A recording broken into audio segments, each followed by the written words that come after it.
berlatar di sebuah pulau bernama La Palma yang mempunyai keindahan luar biasa. Terlihat sebuah kapal kecil yang berlayar di sana dan berisi beberapa turis yang sedang menikmati masa liburannya, tak mau melewatkan momen liburannya. Salah satu turis wanita mencoba nyebur ke dalam air itu hidup. Mereka semua pun tenggelam termakan oleh keindahan alam di sana. Seminggu berlalu. Kini Sins berpindah ke sebuah keluarga yang juga sedang berlibur ke pulau itu. Mari kita kenalan dulu dengan keluarganya. Ada seorang ayah yang bernama Frederick, seorang ibu yang bernama Jennifer, dan kedua anaknya yang bernama Sarah dan Tobias. Di hari pertama liburannya, mereka bertemu saudaranya di hotel tempat mereka akan menginap. Mungkin mereka sudah janjian, lalu setelahnya, mereka masuk ke kamar hotelnya untuk beristirahat terlebih dahulu. Kini Sins berpindah ke sebuah kantor BMKG di dekat Pulau La Palma. Terlihat seorang pria bernama Elviro yang sedang membaca sebuah koran tertulis tentang berita kecelakaan kapal yang berisi beberapa turis di sana. Ditemukan 2 jenazah yang belum diketahui penyebabnya. Dan kini jenazah itu berada di rumah sakit untuk menjalankan sebuah otopsi. Lalu di kantor BMKG juga ada seorang wanita yang mendapati hal janggal. Wanita ini bernama Mary. Dia melihat salah satu alat ukur yang BMKG tempatkan di sebuah gua yang terletak di bawah gunung ternyata tidak berfungsi. Mary dan temannya pun langsung menuju ke lokasi untuk mengecek alat itu. Saat baru masuk ke gua, mereka melihat beberapa hal aneh seperti air yang menetes deras, lalu kelelawar. Kelelawar yang nampak belum lama mati.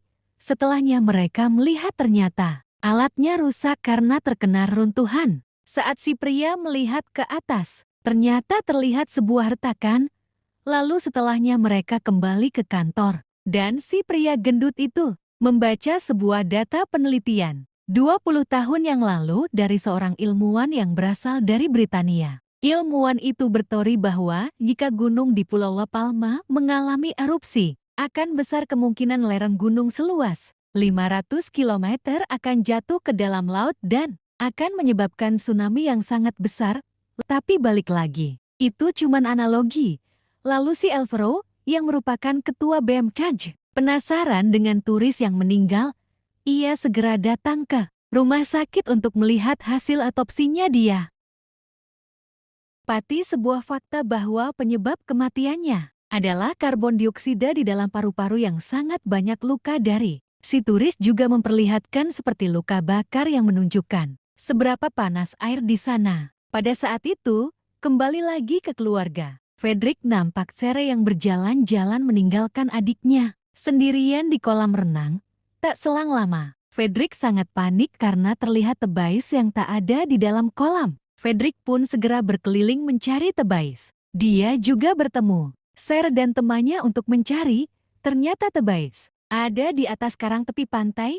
Saat mereka menghampiri Tobias, ternyata inilah yang Tobias lihat. Kembali lagi ke kantor BMKG. Wanita yang masih penasaran dengan apa yang sedang terjadi. Dia pun terus mempelajari fenomena janggal yang ada. Di sana, dia mendapati kesimpulan bahwa retakan di dalam gua yang dia lihat nampaknya adalah retakan yang berasal dari atas gunung. Untuk memastikannya, mereka berdua pun pergi ke pegunungan untuk melihatnya. Dan benar saja, di sana terlihat sebuah retakan yang sangat panjang. Mereka berdua pun langsung mengukur retakan itu, menggunakan sebuah alat pengukur retakan yang bekerja dengan sistem sensor. Setelah terpasang alat, mereka menyadari sesuatu bahwa sensor pengukuran terus melebar. Hal itu menunjukkan bahwa tanah itu sebenarnya sedang bergerak dengan sangat perlahan. Si pria langsung menelpon Elviro untuk memberi kabar, namun di kantor, Elviro malah melihat bahwa sedang ada pergerakan gunung yang memungkinkan retakan itu akan mengeluarkan gas emisi. Elviro pun langsung menyuruh mereka berdua untuk segera pergi dari sana agar menyelamatkan diri. 7. Ini akan setelahnya terlihat wanita itu yang baru saja sadar berada di sebuah rumah sakit dengan keadaan yang untungnya baik-baik aja. Namun berbeda dengan teman prianya yang dalam keadaan koma. Mengetahui bencana akan segera datang, Mary langsung menelpon adiknya untuk segera meninggalkan Pulau La Palma. Namun adiknya yang sangat menyukai keindahan pulau itu pun tak mempedulikan perkataan Mary pun meminta bertemu dengan adiknya di rumah nanti malam. Karena ini adalah hal yang sangat penting dan bukan main-main. Setelahnya terlihat Alvaro yang menjenguk Mary di sana. Alvaro menunjukkan sebuah laptop kepadanya. Dia memberitahu alat ukur retakan yang ia pasang di gunung. Ternyata masih terus bergerak sampai sekarang. Walaupun pergerakannya sangat pelan bahkan tak bisa dilihat dengan mata telanjang. Namun hal itu tetap adalah hal yang sangat berbahaya. Mereka pun segera menemui Menteri Komunikasi untuk memberitahukan apa yang sedang terjadi di sana. Alvaro meminta Menteri Komunikasi untuk segera melakukan perintah evakuasi kepada semua warga di dekat Pulau La Palma. Namun Bu Menteri malah menolaknya dan ngomel-ngomel. Karena jika perintah evakuasi dilaksanakan, maka akan terjadi kepanikan di semua lapisan masyarakat. Bisa jadi akan ada penjarahan, akan banyak kriminalisasi, kegaduhan dan lain sebagainya. Menteri menyatakan bersedia untuk mengumumkan asalkan data dari Alvaro adalah data yang valid dan tidak hoax.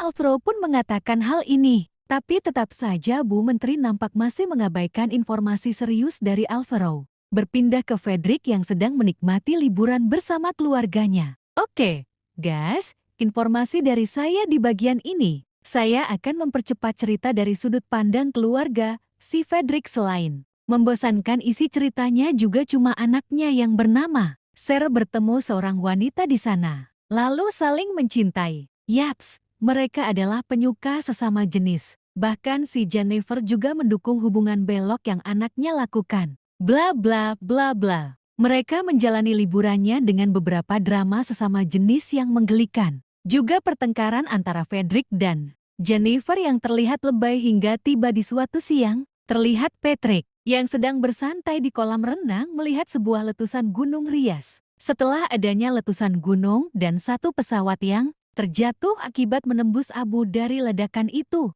Terlihat Menteri Komunikasi baru menindaklanjuti peringatan dari Alvaro terkait evakuasi orang-orang penting di pemerintahan negara melakukan pertemuan online dengan Alvaro dan timnya. Pemerintah menjanjikan akan segera mempersiapkan pemberitahuan bahaya tsunami ke masyarakat. La Palma. Dalam hati Alvaro mengatakan mungkin sudah telat, tapi daripada tak melakukan apapun, Alvaro meminta agar pemerintah fokus, jangan terlalu banyak birokrasi dan bergerak. Sunset sekarang juga. Lalu pada malam harinya, terlihat Mary yang mendapatkan telepon dari keluarga di rumah yang memberitahukan kabar buruk. Mary pun langsung pulang ke rumah. Ada-ada aja. Saat Mary di rumah, dia melihat adiknya yang nampaknya sedang mendapat sebuah masalah dengan kepolisian karena sebotol minuman beralkohol. Dengan niat ingin membela adiknya, tanpa sengaja, Mary malah memukul si polisi. Akhirnya Mary pun dibawa ke kantor polisi dan dapatkan tuduhan tindak kekerasan kepada petugas negara. Lalu Mary harus menunggu di dalam sel sampai ada pengacara yang datang menjaminnya. Dan kini di sisi lain diperlihatkan di kantor pusat pemerintahan sedang mengadakan rapat dadakan terkait kemungkinan bencana di La Palma. Demi menghindari kepanikan pada masyarakat, diwajibkan semua orang dalam pemerintahan harus merahasiakan hal tersebut, setidaknya sampai nanti pemberitahuan resmi dilakukan. Namun terlihat ada seorang pria bernama James yang berekspresi mencurigakan dan nampak akan melakukan sesuatu. Berpindah lagi kepada keluarga Fredrik yang nampak bersenang-senang menikmati liburannya di hari itu. Mereka bersantai dan berenang di kolam hotel. Tiba-tiba Jennifer mendapatkan telepon dari orang pemerintahan yang bernama James. Ternyata James ini adalah kakak dari Jennifer. Karena Jennifer adalah adiknya, James pun memberitahunya secara diam-diam agar Jennifer dan keluarganya bisa menyelamatkan diri terlebih dahulu. James juga memberi informasi akibat kecelakaan pesawat. Bandara telah ditutup, namun ada satu bandara yang akan melakukan penerbangan. Terakhirnya, bandara itu bernama Tenerife. Untuk sampai ke sana, Jennifer harus menaiki sebuah kapal feri kecil yang akan berangkat 20 menit lagi dari pelabuhan. Kini, Jennifer dan keluarga pun langsung berkemas dan akan segera ke pelabuhan itu untuk menaiki kapal. Saat mereka menunggu taksi, ternyata tak terlihat satupun taksi di sana. Mengingat sisa waktu yang tak mungkin cukup, Patrick yang melihat sebuah mobil terparkir dengan kunci di dalamnya. Nekat membawa mobil itu, dia menyetir ke pelabuhan dengan panik karena dikejar oleh yang punya mobil. Akhirnya dia pun berhasil sampai ke pelabuhan. Namun saat sudah sampai di pelabuhan, hal ini pun terjadi akilah. Setelahnya, Frederick yang tertinggal pun mencoba mencari cara lain. Dia mencoba menyewa sebuah kapal untuk ke Tenerife, namun tak diperbolehkan oleh si penjaga karena Tenerife terlalu jauh dan ada prosedur yang harus ditaati. Frederick pun terus-menerus membujuknya tapi tetap saja tak diizinkan hingga berbunyilah alarm bencana di sana. Dan juga terlihat sebuah letusan gunung. Semua warga dianjurkan untuk pergi ke bandara Tenerife dan menaiki pesawat. Akhirnya, dengan sedikit berebut tempat, Frederick pun mendapatkan tempat di sebuah kapal kecil. Namun saat akan segera berangkat, terlihat seorang ibu-ibu yang membawa bayi. Mohon pertolongan untuk naik ke perahu itu, dengan semua orang yang berpura-pura tak mendengarkan. Ibu dan seorang bayi itu, Patrick pun melakukan hal ini. Apa ini? Lalu terlihat Patrick yang menyerah dan duduk di sebuah tempat. Di tengah kepanikan semua masyarakat yang ingin menyelamatkan diri, Patrick lebih memilih duduk di depan kantor polisi dan menelpon istrinya untuk mengucapkan perpisahan. Aduh, sedih. Tak mau menyerah begitu saja, Sarah mencoba menelpon James dan memberitahu bahwa Frederick masih tertinggal di La Palma. James pun tak bisa berbuat apa-apa. Dan mungkin hanya doa yang akan menyelamatkan Frederick di sana. Berpindah kepada Mary yang masih di dalam sel. Tersangka terlihat adiknya yang mencuri sebuah kunci sel untuk menyelamatkan Mary di sana. Saat Mary sudah bisa keluar sel, ada tahanan lain yang berwajah nggak anak juga meminta agar dilepaskan. Mary pun melepaskannya saat di luar. Ternyata keadaan sudah sangat parah. Terlihat ada Frederick yang juga di depan kantor polisi. Mendengar Mary yang akan ke dermaga menyelamatkan diri, Frederick pun memberitahunya bahwa sudah terlambat. Semua perahu sudah berangkat ke Tenerife. Namun beruntungnya, adik Mary mempunyai kabar baik dengan kembali mendapatkan harapan. Patrick pun kembali bersemangat dan segera menuju ke kapal. Di saat yang bersamaan, di kantor pemerintahan, James yang masih berusaha menyelamatkan orang-orang di La Palma pun menyarankan kepada pimpinan menteri agar mendatangkan ahli peneliti gelombang untuk tsunami yang akan terjadi. Namun terlihat pimpinan yang tak menyetujui idenya. Pemerintahan takut jika si penghitung gelombang salah dalam perhitungan dan orang-orang di La Palma meninggal atas saran sebuah tempat aman dari pemerintah, maka pemerintah akan disalahkan. Jadi lebih baik pemerintah diam dan biarkan bencana hanya berada di La Palma. Jangan menambah bencana di pemerintahan, tapi dari hati. James yang berpikiran bahwa setidaknya ada usaha menyelamatkan diri daripada pasrah. Dia pun mendatangkan ahli gelombang dan menyuruhnya menghitung secara cepat. Si ahli pun mempelajari peta dan lokasi gunung di La Palma itu dengan perhitungan geografisnya. Jika gunung itu jatuh ke lautan, maka akan terlihat arah tsunami dan kemungkinan ketinggiannya. Terlihat di gambaran sang ahli bahwa tsunami itu takkan terjadi hanya satu arah. Tapi tsunami itu mempunyai dua arah yang mungkin akan bertabrakan. Sehingga kemungkinannya akan meredakan tsunami itu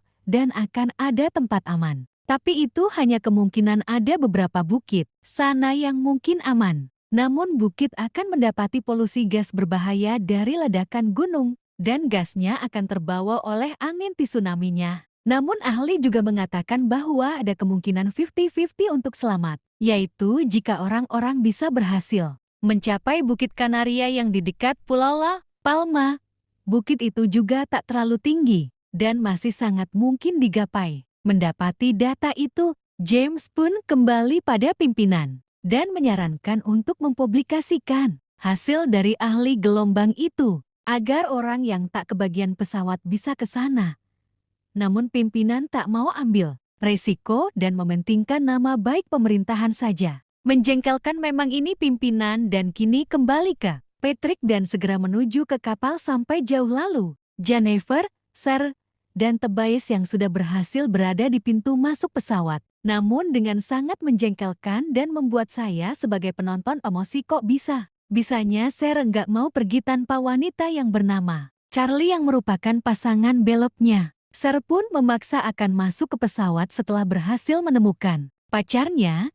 Ibunya sudah memperingatkan bahwa jika Sher bisa menemukan Charlie tetap tidak bisa masuk karena Charlie tidak mempunyai tiket gelang untuk masuk ke pesawat. Namun Sher dengan menjengkelkannya berkata bahwa dia akan memberikan gelang jatah ayahnya. Dan bodohnya ibunya pun juga mengizinkan.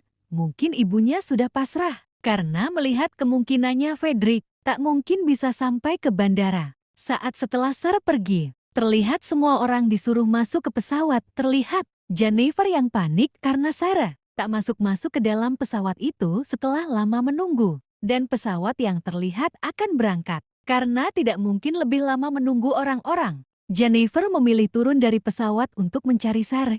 Dan di kantor pemerintahan, nampak banyak media pers yang akan mewawancarai tentang bagaimana negara akan menghadapi bencana ini. Saat pimpinan akan bersiap-siap memberikan berita kepada pers dengan bodoh amat, James melangkah ke mimbar dan memberitahu semua pers, lalu memerintahkan mereka untuk menyebarkan berita bahwa ada tempat aman di dekat La Palma. Lalu di sisi lain, Frederick yang baru saja sampai di daratan dikagetkan dengan gempa dan letusan.